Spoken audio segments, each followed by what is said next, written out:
हम ट्राउज़र की तरफ जाते हैं और ये ट्राउज़र के अभी प्रेस्ड हुए लेग्स हैं। तो ये है इसकी अंदर की लाइनिंग। तो अब हमारे पास चॉइस है, हम दोनों को एक ही दफ़ा सिलाई कर सकते हैं। और अगर आपके लिए आसान हो तो आप इनको जो है पहले एक रफ़ स्टिचिंग लगा लें ना। जो ऊपर का हिस्सा था उसको मैंने ज़्यादा रखा और नीचे का कम रखा, क्योंकि ये इसी को ही टर्निंग करके इसके अंदर इलास्टिक डालेंगे। सो हम इनको दोनों को बराबर करके एक दफ़ा एक स्टिचिंग लगा लेते हैं ताकि ये अपनी जगह फ़िक्स हो जाए, और फिर हम दोबारा जब सिलाई लगाएंगे तो वो उसमें आसानी होगी। तो ये दोनों क्रच जो लाइनिंग और है उनकी सिलाई है, ये बैक का है, और फिर हम ऐसे ही जब गोलाई पर जाएंगे तो आगे का भी कवर हो जाएगा। सो ये एक आसानी के लिए ये स्टिच लगा रहे हैं। वैसे इसका जो है अगर आप इन दोनों को एक दफ़ा भी करें तो तब भी मुमकिन है, लेकिन ये हमारा फ़ायदा यही होगा कि जब हम दूसरी सिलाई लगाएंगे तो सो ये एक ट्राउज़र का हो गया। अब आप इन दोनों को देख सकते हैं कि ये दोनों जो है फिक्स होकर एक हो गए हैं।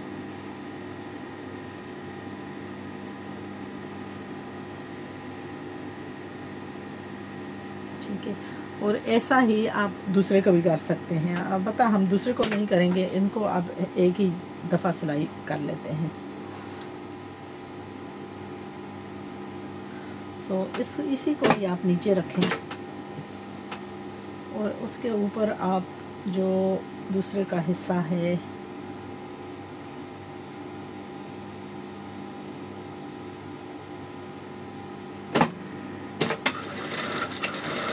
अब हम दोनों को जो है एक ही तरफ सिलाई लगा लेते हैं।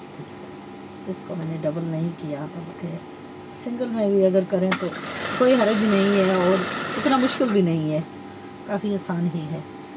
अब इन दोनों को सिलाई लगाकर एक कर लेते हैं।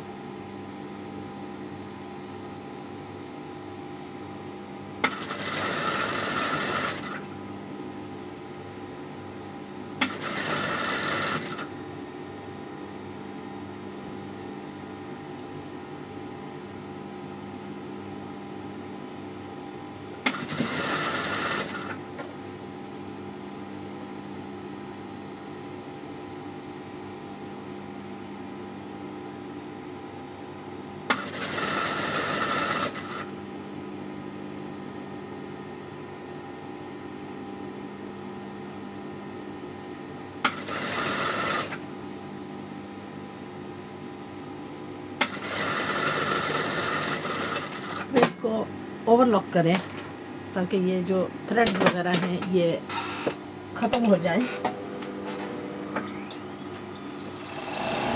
मेरा ऑन द स्पॉट दूसरा है।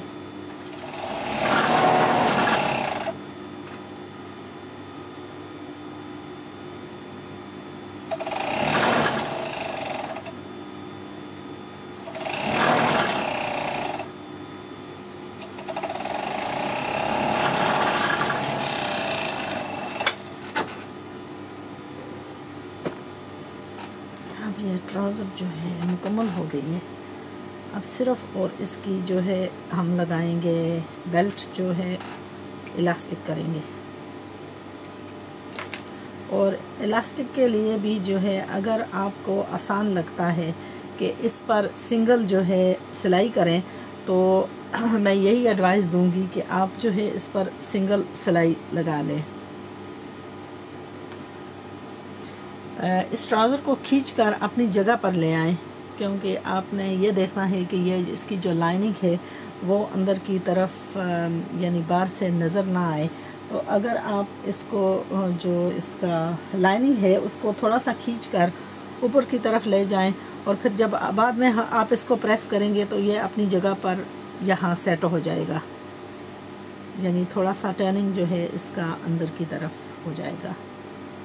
इसको मैंने थोड़ा कम रखा था और लाइनिंग जो है वो लाइनिंग कम रखा था और इसको थोड़ा ज़्यादा रखा था, इसलिए कि ये इसकी थोड़ी सी मामूली सी हल्की सी टर्निंग जो है अंदर की तरफ हो जाए ताकि ये दूसरा हो। अच्छा, अब आसानी के लिए हम इसको ऐसा करते हैं कि यहाँ जो है सिलाई लगा लेते हैं, क्योंकि जब हम उसकी दूसरी टर्निंग करेंगे तो वो फिर आसान होगी। तो वैसे भी जो है बनारसी से धागा वगैरह जो है वो बहुत निकलता है। सो अगर आप इसको एक तरफ सिलाई लगा लें तो आपके लिए आसान होगा। और दूसरा है कि अगर आप इसमें थोड़ी सी जो है कमी वगैरह भी हो या कोई थोड़ी सी चोंट भी आए तो कोई हर्ज नहीं है, क्योंकि वैसे भी इलास्टिक जब डालेंगे तो उसमें चोंटें आएंगी।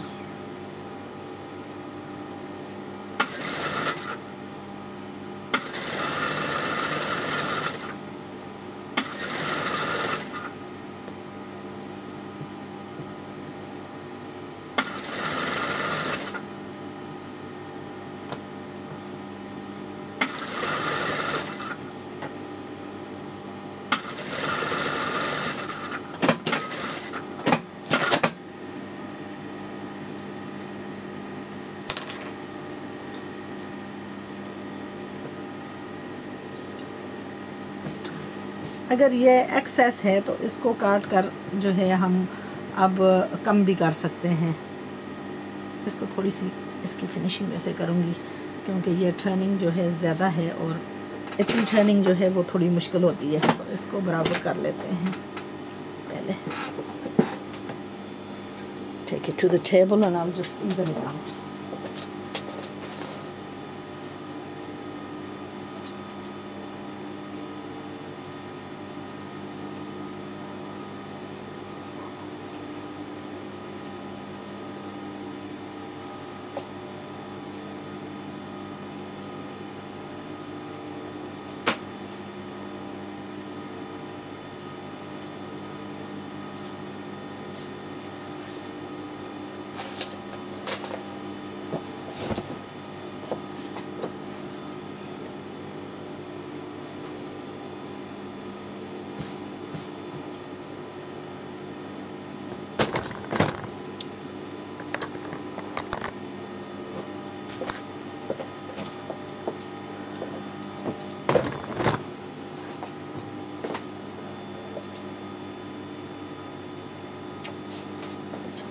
ये हमारी रही इलास्टिक जो हम इसमें डालेंगे, और इलास्टिक के लिए ये फ्रंट है। तो पहले हम यहाँ निशान लगाते हैं कि हमें कहाँ इसका फ्रंट का जो खुला रखना है। और नॉर्मली मैं ये एडवाइस करती हूँ कि आप जब सिलाई करें तो आप इसको इस तरह का बेल्ट लगाएं, क्योंकि इसमें यही फ़ायदा होता है कि बच्चा अगर ख़ुद भी पहनता है तो उसको मालूम होता है कि कौन सा तरफ उसने आगे करना है और कौन सा उसने पीछे करना है। नॉर्मली ट्राउज़र की जो क्रच होती है, अच्छा एक तरफ हमने सिलाई इसकी लगा ली है, इसी को ही आप दूसरी तरफ लेकर आएँ। अच्छा वो मैं कह रही थी कि इसका जो क्रच होता है बैक का लंबा होता है और आगे का थोड़ा छोटा होता है। तो इनका डिफरेंस आसानी के लिए समझने के लिए अगर आप इस तरह का बेल्ट लगाएं तो वो बच्चे के लिए पहनना आसान होता है। अब हम इसको ट्राउज़र को अंदर की तरफ ले जाते हैं, क्योंकि यहाँ टर्निंग जो है बेल्ट की राउंड करनी वो आसान होती है अगर आप इसको अंदर की तरफ से सिलाई करें। अच्छा दूसरा है कि इसकी जो टर्निंग है वो मैं ऊपर की तरफ की साइड कर रही हूँ। वो इसलिए कि ये जो है लाइनिंग का कपड़ा ये नाजुक किस्म का है, यानी कंफर्टेबल कपड़ा है, और इसके बनस्बत जो बनारसी है अगर वो ऊपर करूँ तो वो मुमकिन है कि बच्चे को इरिटेट करेगा। तो वो प्रॉब्लम दूर करने के लिए हम इसको सिलाई कर रहे हैं इसके राइट हैंड साइड टर्निंग पर। वैसे भी ट्राउज़र जो है वो ऊपर कमीज़ होगी, सो बेल्ट तो नज़र भी नहीं आएगा।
जगह थोड़ी कम है, इसलिए ये बेल्ट की जो इलास्टिक की सिलाई है इसमें थोड़ी सी मुश्किल नॉर्मली आती है कि इसकी जो टर्निंग होती है इसकी बच्चों का इतना चौड़ाई नहीं होती, इसलिए थोड़ी सी जो टाइम कंज्यूमिंग है थोड़ा बेल्ट, लेकिन मुश्किल नहीं है।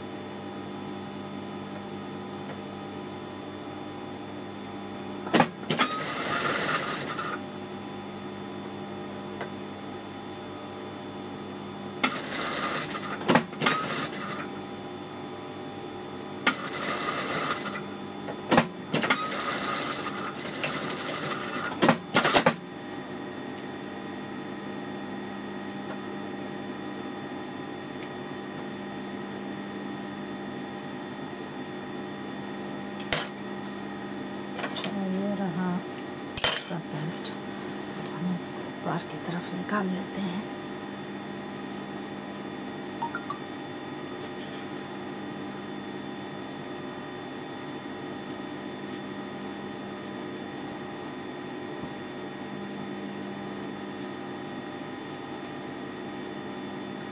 जब भी इसके ट्राउज़र सिलाई करती हूँ तो वो अक्सर खुली होती है, तो इसलिए आज मैंने इसको थोड़ा सा कम किया है।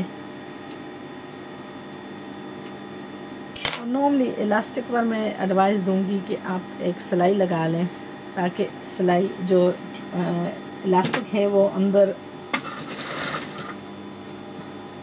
अपनी जगह पर जो है वो फिक्स रहे, क्योंकि कई दफ़ा इलास्टिक में जो है वो ट्विस्ट पड़ जाता है जब आप इसके ऊपर जो है सिलाई नहीं करते, वो एक जगह जमा हो जाती है।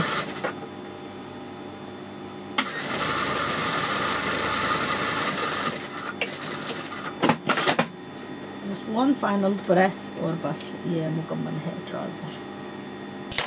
अब मैं आपको इंशाल्लाह इसका एंड रिज़ल्ट दिखाऊंगी जब इसको प्रेस कर लेंगे। तो अब ये ट्राउज़र जो है मुकम्मल हो चुकी है। So we gonna go on to थोड़ा सा जो इसके लिए इसके साथ जो ड्रेस है उसकी तफसीर में जाते हैं। अच्छा, ड्रेस की मैंने प्रेसिंग वगैरह करके इसको मुकम्मल कर लिया है, यानी ये आगे का हिस्सा है नेक लाइन और बाजू, और ये पीछे का पीछे के लिए जो जगह छोड़ी है ज़िप के लिए, तो यहाँ हम ज़िप लगा लेते हैं।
अच्छा, यहाँ हम इसको, क्योंकि हमने इसको खुला रखा है तो इसको हम इनविजिबल करेंगे, यानी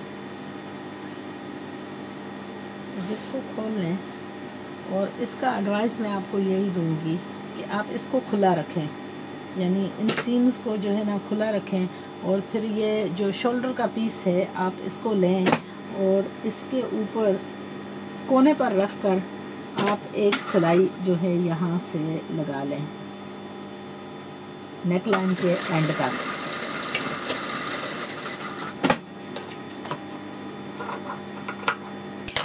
ठीक है, ऐसा ही इन दोनों को भी आप सेपरेट करें।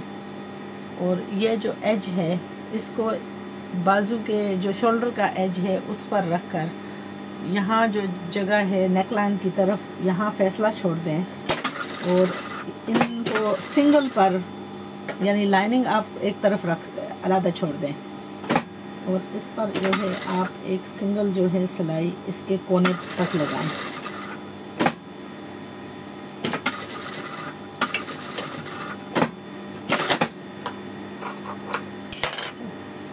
अब ये लाइनिंग जो है वो आपकी रह गई है और ये सिलाई और फिर इसको आप ट्विस्ट करें और दोबारा सिलाई इसके ऊपर लाइनिंग को भी साथ पकड़ते हुए लगाएं ताकि ये जो शोल्डर की सीम है वो अंदर की तरफ इनविजिबल हो जाए। सो पहली दफ़ा हमने अकेला किया है, वो सिर्फ इसलिए कि कपड़ा जो है अपनी जगह फिक्स होता रहे और उसमें कोई चोंट वगैरह ना आए। तो आप दोबारा जब सिलाई करेंगे तो ये जो शोल्डर की सीम है ये नीट आ जाएगी और जो अंदर का हिस्सा है वो नज़र नहीं आएगा और फिर हम ये बाद में इसकी कटिंग करके यहाँ पीस लगाएंगे। सो दूसरी तरफ अगर देखें तो उसको भी हम ऐसा ही करेंगे। ये सिंगल सिलाई लगाई है, इसको आप टर्निंग करनी है और इसके अंदर की तरफ सिलाई लगाकर इसको इसके अंदर की तरफ ड्रॉप कर देना है।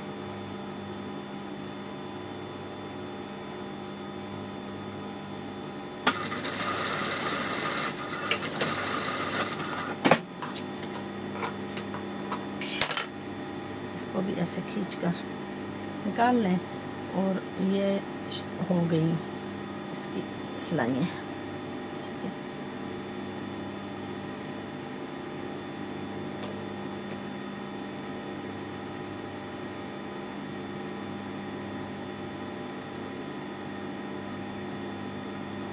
अच्छा, अब ये जो लाइनिंग है इसको भी अभी छोड़ दें और एक लाइनिंग और एक सलवार कमीज़ का हिस्सा।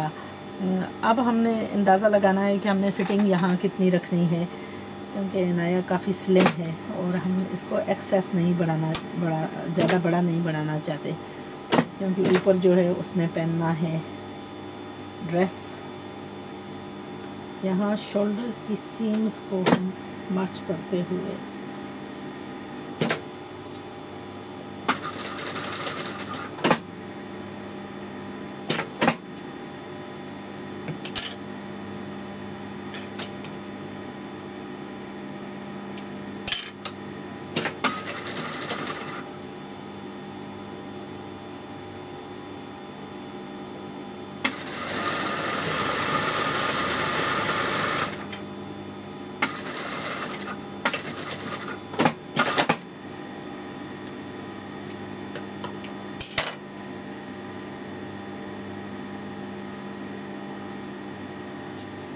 अब ऐसे ही जो जिस तरह शोल्डर का किया था ऐसे ही हम कमीज़ का भी करते हैं।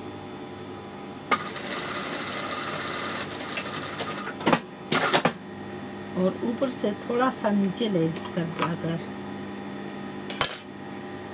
इसको हम टर्न करेंगे।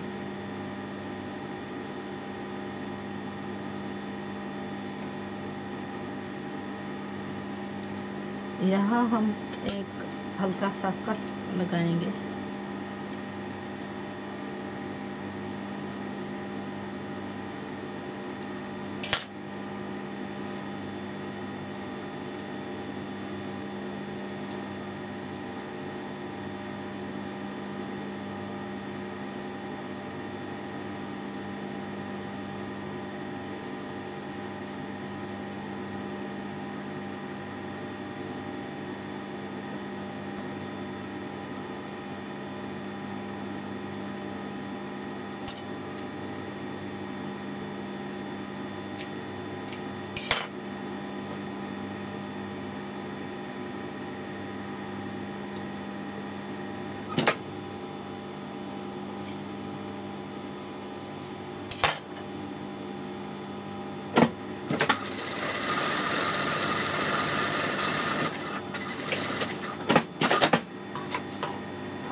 वही तरीका हम दूसरी तरफ भी करेंगे, यानी एक लाइनिंग को हम छोड़ते हैं फालतू और यहाँ से इसकी फिटिंग करके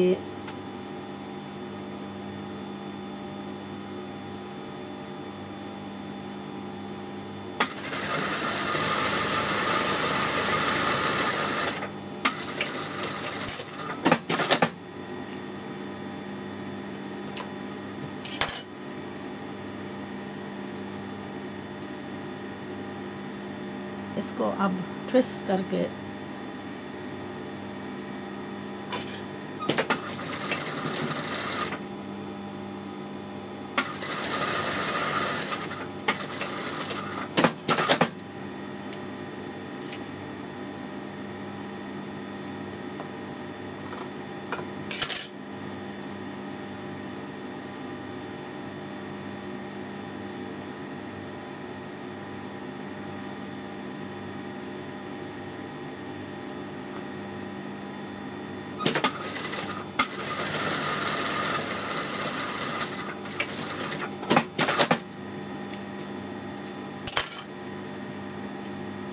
अब दोनों को टर्न करें